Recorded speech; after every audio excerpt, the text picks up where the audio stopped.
Bonjour à toutes et à tous, il est midi 10 et vous regardez le journal d'information locale du vendredi 29 septembre 2023. Vous avez été plus de 9300 personnes à nous suivre sur nos réseaux cette semaine. Merci beaucoup pour votre fidélité. N'oubliez pas que ce JT est retransmis et simultané sur YouTube et Facebook du département et de la télé de Lyon. Alors n'hésitez pas évidemment à le partager et à le commenter. Au programme de ce JT, notre équipe s'est rendue sur une parcelle agricole aux alentours de Saint-Valérien pour voir les résultats de l'opération Sandboard organisée par le Ruban Vert. Et puis nous nous sommes rendus au marché des producteurs de Fouchères pour y découvrir l'entreprise Gigi Cosmétiques Végétales. Un reportage à suivre. Et puis dans le cadre des journées patrimoine, Jacques Conessy nous a ouvert ses portes de son exposition au musée Galerie Carnot à Villeneuve-sur-Yonne. Tout ça est à suivre dans quelques instants, puisque comme invité aujourd'hui, je suis content de recevoir Monsieur le Préfet de Lyon, Pascal Jean. Bonjour. Bonjour. Merci beaucoup d'être sur le salon aujourd'hui des seniors, la 6e édition. Vous avez fait tout à l'heure l'inauguration en présence de la marraine. Ça va, tout s'est bien passé, tout se passe bien pour vous? Vous avez eu le temps de visiter un petit peu tous les stands? Écoutez, j'ai fait le tour des 90 stands à peu près. Oui, donc voilà. Ouais. C'est intéressant parce que ça montre la diversité justement des problématiques par rapport aux personnes dites seniors. Et je crois que c'est un salon 6e du nom. Qui accueille environ 3 à 4 000 personnes sur 2 jours. Donc c'est quand même significatif. Ça répond nécessairement à et je crois que pour l'État, c'est aussi l'occasion d'indiquer, non pas simplement les politiques publiques que l'on mène pour les seniors, mais plutôt les dispositifs qu'on met à leur disposition. Il y en a plusieurs, dont un évidemment auquel j'ai fait allusion tout à l'heure dans mes propos introductifs, et ce sont les espaces France Service, que très franchement, ce sont des espaces qui sont vraiment destinés à l'ensemble de la population, mais plus particulièrement quand même aux personnes, on va dire âgées, en tout cas pas qu'âgées, mais globalement à des personnes qui sont dans l'âge où on ne travaille plus forcément. Et oui, il faut les aider, les accompagner. Des personnes aussi qui sont souvent en milieu rural.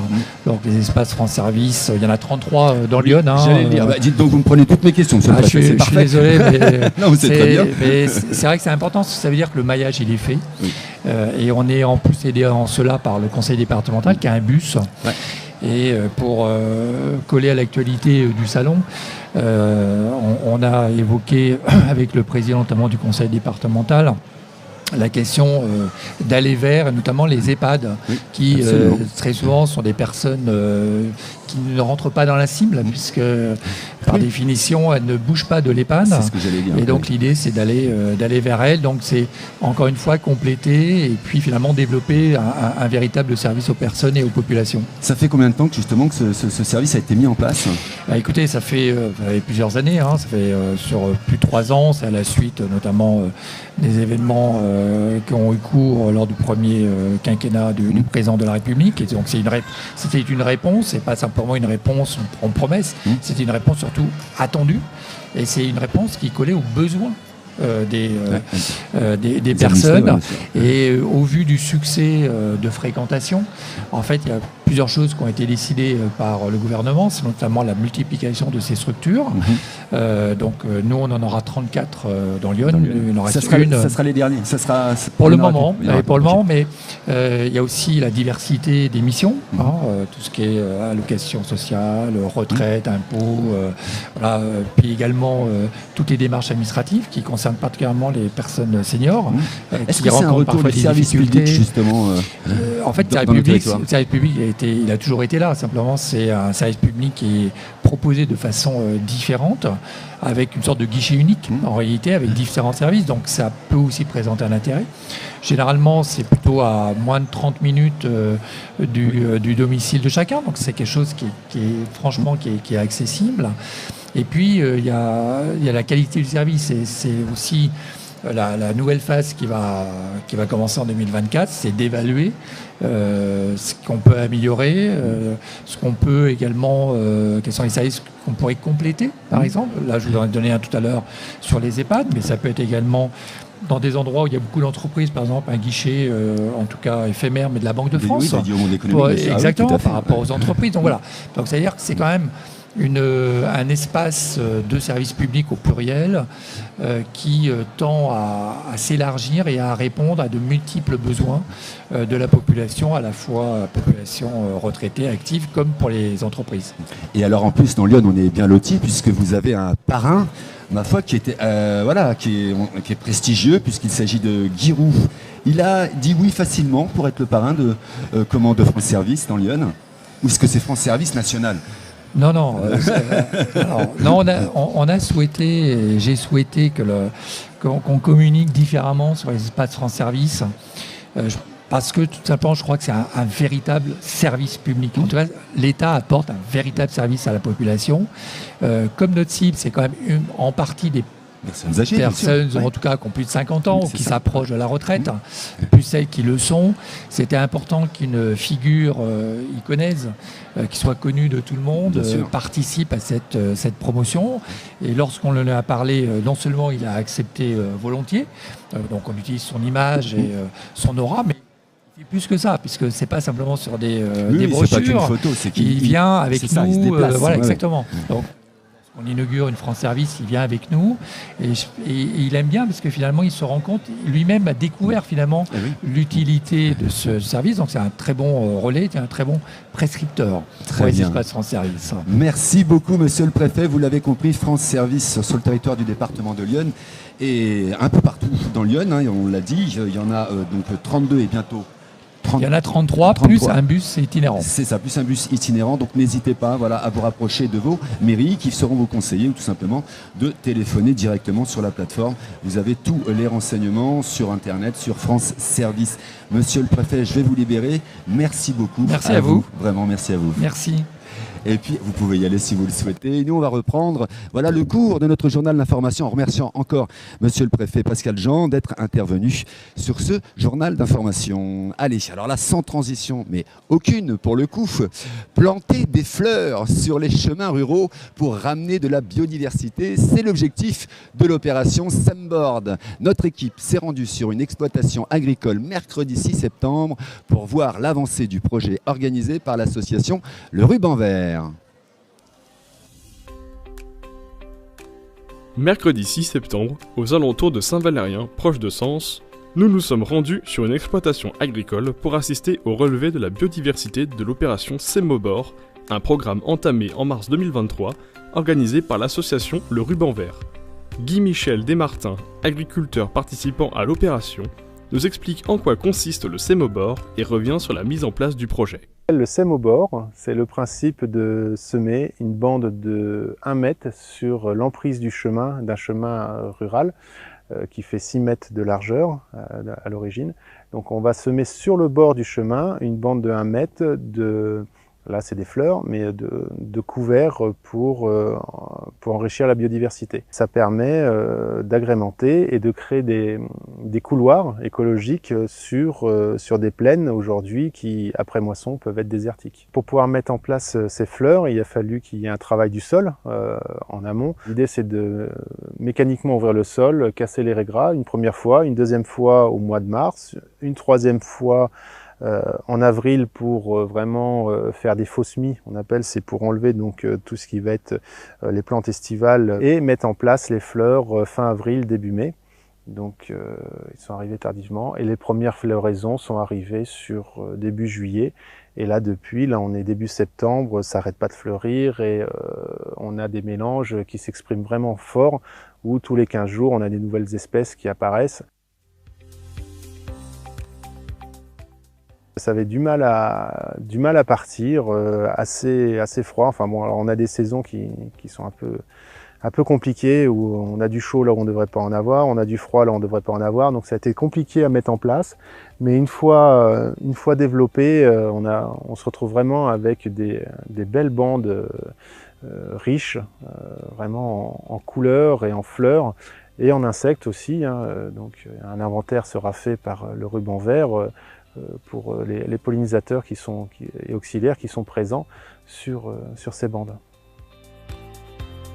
Un projet qui a bien germé, amenant beauté et biodiversité sur les chemins ruraux autour de Saint-Valérien. Pour en savoir plus sur les actions de l'association Le Ruban Vert, rendez-vous sur leur site internet www.lerubanvert.net.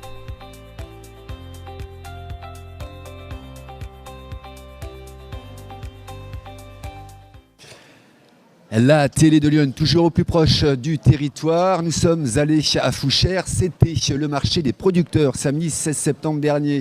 Et nous avons rencontré Christine Buisson, l'organisatrice, ainsi que Jean-Romain Toussard, qui était le créateur de Gigi Cosmétique Végétale, à qui nous avons posé quelques questions. Et c'est un reportage de Nina Gonzalez, Adam Lamotte et Adeline Albert.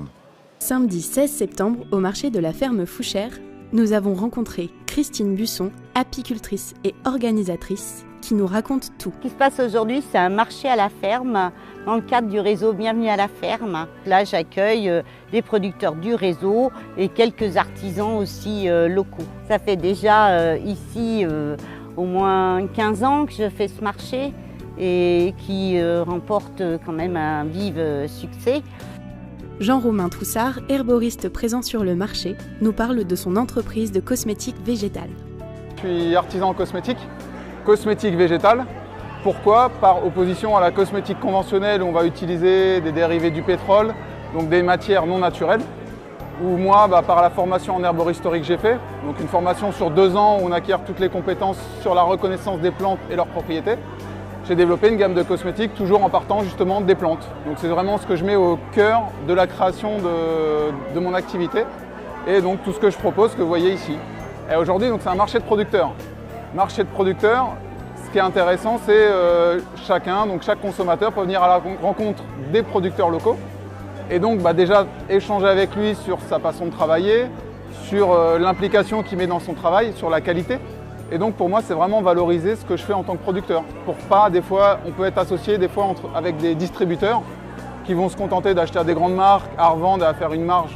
Et là, nous, vraiment, c'est d'expliquer notre métier, pourquoi on est là et ce qu'on peut apporter. Donc il y a aussi le rôle de conseil qu'on n'a pas forcément quand on a juste un distributeur en face de nous. Surtout au niveau des plantes où on se rend compte que certaines personnes vont faire de l'automédication avec les plantes, mais ils n'ont pas forcément que ce soit les connaissances ou la formation. Donc nous, c'est aussi accompagner en aiguillant, en disant cette plante est traditionnellement utilisée pour telle propriété. Donc c'est aussi amener ce rôle de conseil. Et on peut me retrouver sur les marchés. Donc sur Facebook, Instagram, je vais indiquer les marchés où je vais être présent. Après, comme vous avez pu voir, il y a la petite boutique en ligne. Donc vous pouvez commander, récupérer à Sens directement chez moi. Ou à Montaché, là c'est l'atelier où je produis tous ces cosmétiques. Et après, il y a mon numéro de téléphone, on peut m'appeler directement. L'avantage de travailler en circuit court avec des artisans, c'est de pouvoir les contacter directement. Vous n'allez pas tomber sur un centre d'appel ou autre, là c'est moi qui décroche. Retrouvez Jean-Romain sur son site internet ainsi que sa page Facebook. Merci aux marchands et leurs produits locaux. Le marché de la ferme vous dit à l'année prochaine. Et puis, à l'occasion des Journées du patrimoine de ce samedi 16 septembre dernier, nous nous sommes rendus au musée Galerie Carnot à Villeneuve-sur-Yonne pour découvrir l'exposition mythologique de Jacques Conici, peintre et sculpteur. Un reportage d'Adam Lamotte, Nina Gonzalez et Jules Gambier. Peintre et sculpteur, Jacques Conici a décidé d'ouvrir les portes de son exposition, regroupant ses créations sur le thème de la mythologie. Nous sommes allés à sa rencontre le samedi 16 septembre au musée Galerie Carnot à Villeneuve-sur-Yonne dans le cadre des Journées du patrimoine pour lui poser quelques questions. Alors, je m'appelle Jacques Conici et je suis peintre-sculpteur depuis 55 ans et je vis à Pontigny, dans l'Yonne, depuis une dizaine d'années. Sa passion étant devenue son métier, il nous explique un peu plus en détail pourquoi avoir choisi la mythologie. Parce que la mythologie fait partie de ma culture. J'ai commencé à travailler le corps humain et le corps humain se manifeste dans l'étoile de la Renaissance et la Renaissance c'est beaucoup la mythologie et c'est toute une histoire du corps humain à travers le physique et la métaphysique. Après avoir répondu à nos questions, Jacques nous présente la pièce maîtresse de son exposition, sa création favorite. C'est le passage du Styx avec Charon qui conduit les âmes des damnés de l'autre côté. Et j'ai fait cette sculpture en même temps qu'une série d'illustrations sur l'enfer de Dante. J'ai fait ça il y a une vingtaine d'années à peu près. Et ça correspond tout à fait à tout ce qui m'a influencé dans dans ce que j'ai vu en Italie. Et ça montre beaucoup le destin tragique de l'homme. Pour finir, Jacques nous parlera de l'histoire de cette exposition, ce qui l'a poussé à la fonder. Alors cette exposition s'est faite parce que j'ai rencontré Ludivine il y a 2-3 ans, qui m'a fait un catalogue sur l'histoire de Pontigny que j'avais illustré pour les 900 ans de l'abbaye de Pontigny. Donc on est resté en amitié, elle a trouvé que mon travail intéressant, il a pensé que ce serait bien d'exposer ici à Villeneuve-sur-Yonne. Si vous ne voulez rien manquer des expositions au musée Galerie Carnot, n'hésitez pas à les suivre sur leurs réseaux sociaux.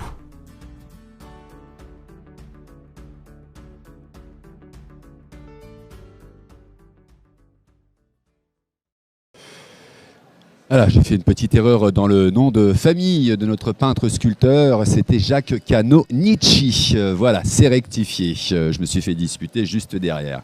Allez, tout de suite, je vous propose l'agenda des sorties.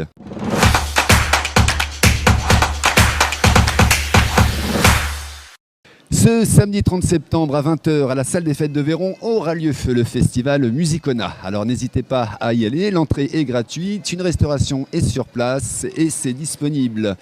Le même jour à Saint-Julien-du-Sault se déroulera une randonnée photographique. Le concept est simple, marcher et photographier. Le départ se fera à 14h30 dans la salle magnifique d'ailleurs Alain Bachung. Et la participation est libre mais il est conseillé de réserver sur place sur le site de l'association du Bois Frileux. Et puis à Gurgy, dont j'ai croisé monsieur le maire au salon aujourd'hui d'ailleurs, qu'on fait un petit coucou.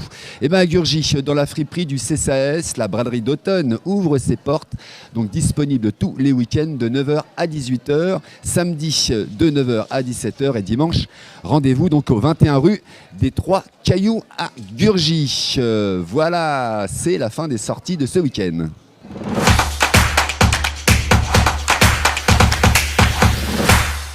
Voilà, notre JT touche à sa fin. Merci à toute l'équipe de la télé de Lyon, Suzy, Nina, Adam, Jules et ainsi qu'Adeline pour leur travail sur les reportages ainsi qu'à la régie qui sont derrière moi. On se retrouve la semaine prochaine pour une nouvelle édition de votre information locale. À très bientôt. Nous, on se retrouve évidemment avec le journal d'information la semaine prochaine, mais nous, on se retrouve là à 13h30 avec un nouvel invité évidemment. On sera à 13h30 ici sur le 6e salon des seniors avec Dominique Amral pour parler de Sport Senior. À tout à l'heure.